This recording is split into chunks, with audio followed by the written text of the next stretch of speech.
The hits just keep on coming against P. Diddy, with a string of new civil lawsuits filed against the embattled music icon just this week. But Diddy isn't the only one who's facing some major allegations. Two of his sons, Justin and Christian Combs, are both name-dropped in several civil suits that list Diddy as a defendant. And the accusations against them are pretty serious, ranging from drugging victims and sexually assaulting them to apparent involvement in a shooting. I was at I believe to be one of P. Diddy's freak-offs. His son Justin is struggling to rent homes because of his bad reputation. Let me explain. Obviously, the diddler, we all know he loves a party. Apparently, so does his son. Diddy might be locked up, but it seems his freak-offs are still going on strong. And get this, allegedly, it's his son who is leading them now. Yep, you heard me correctly. Diddy's son Justin seems to have taken his father's place, and y'all, he is even worse than Diddy. Justin is so bad that a ban has been issued for Justin in LA. People have heard enough of Diddy's family. So join me today as we look into why the police are now allegedly after Diddy's son for being the new mastermind of the freak-offs. Now, after Diddy got arrested, the whole world was relieved to hear that the awful he had been doing for years had finally come to an end. I mean, at least all the victims of his heinous acts over the years would finally receive some kind of justice.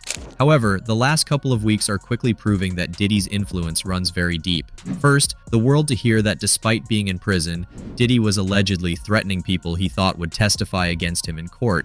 And not only that, prosecutors accused Diddy of trying to influence the potential jury of his cases. Now, if that's not enough word on the street now, is that Diddy's freak-off's still going on, and it's rumored that his son Justin Combs is now leading them. Y'all, apparently Justin's parties are so over the top and way worse than Diddy's that he has now been banned from renting parties in LA to throw his parties. All this news came about after a source came out and exposed everything that goes on at these alleged parties.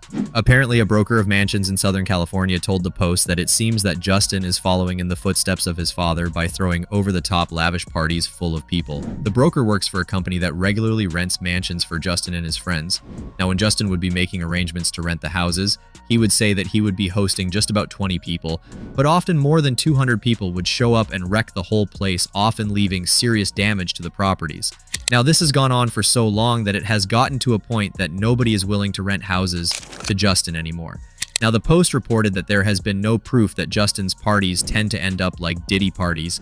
He is often seen downing shots of tequila and vodka on his Instagram, as well as partying with his dad and pals. As soon as this news started going viral, Justin's lawyer spoke to the Post and said that Justin hadn't been charged with a crime or been sued. So as far as the law is concerned, Justin had done nothing wrong. Now, it doesn't come as a surprise to anyone that Justin is doing this, in fact, because if rumors are to be believed, Diddy has always involved his sons in his freak-offs. According to Tanea, a lady who once attended Diddy's freak-offs, Diddy and his sons ran the thing like a tight ship. Tanea recounted her experience at a freak-off and all the bizarre things she claimed to see. According to Tanea, secrecy was a big deal for Diddy at this party, and he did not joke about it.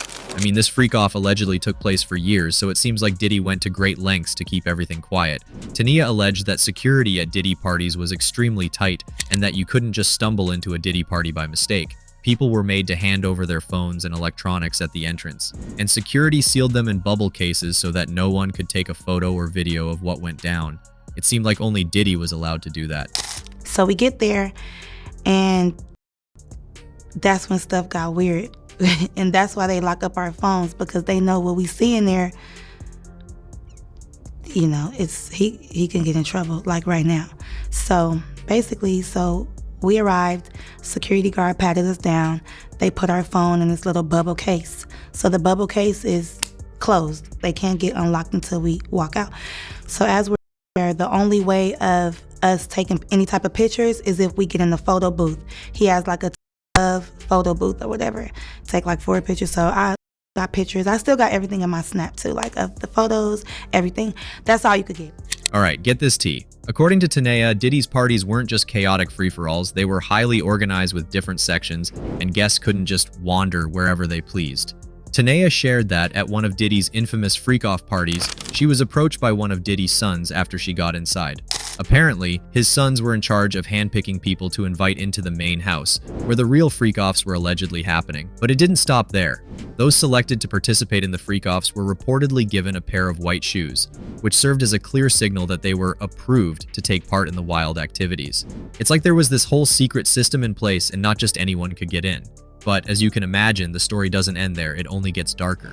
Tanea described the scene as complete chaos once you got into the section of the house where these alleged parties took place. The lights were dim, the music was blaring, and it was so loud and dark that you could barely see or hear anyone. According to her, waitresses were constantly passing around drinks, and a lot of the guests were walking around completely nude.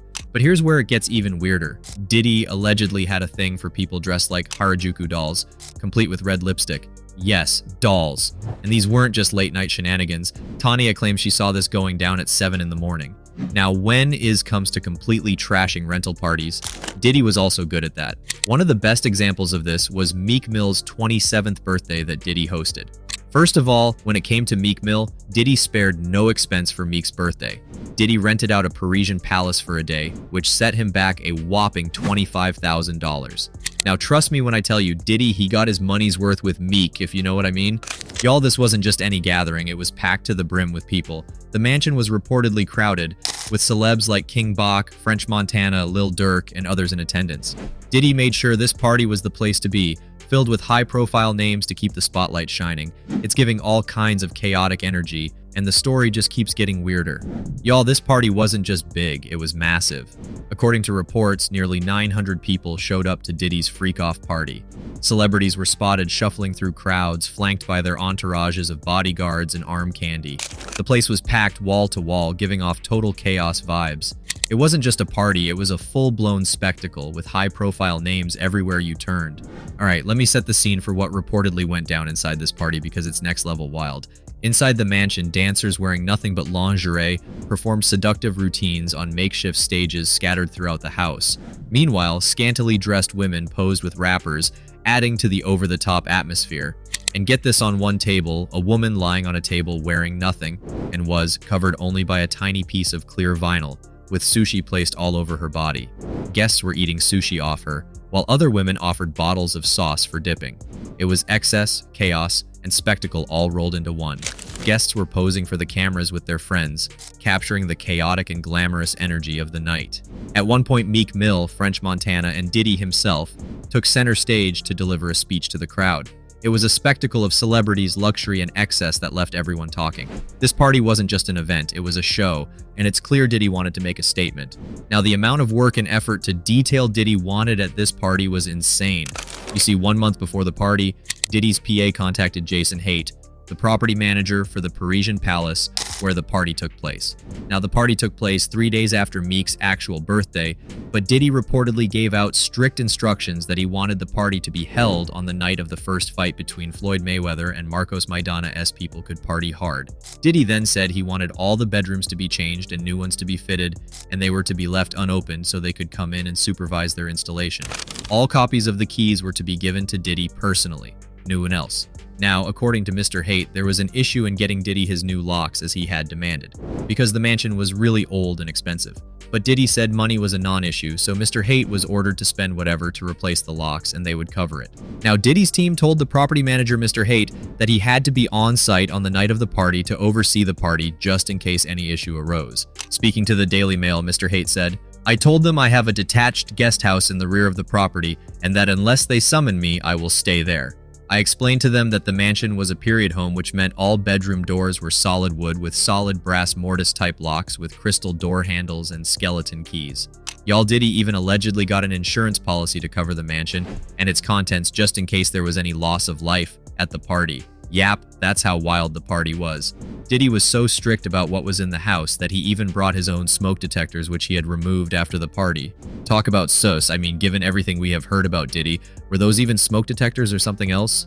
Now, after the party, which ended at around 3 a.m., Mr. Haidt said that the house was left completely disgusting. There were leftover drugs everywhere. Broken bottles and used condoms were everywhere in the house. The bedrooms in particular were reportedly left in a shocking state. There were used condoms in all of them, and razor blades in the hundreds, according to Mr. Haidt. There was lube all over from the floor to the dresser. Also, the beddings were all stained in blood, and it was just disgusting. I am sure they had to just burn everything in those beds after Diddy had left. Anyways, what do y'all think of this wild story? Do you believe there is any truth to the rumor that Diddy's son is still hosting freak-offs? Let me know your opinions because this story is just insane.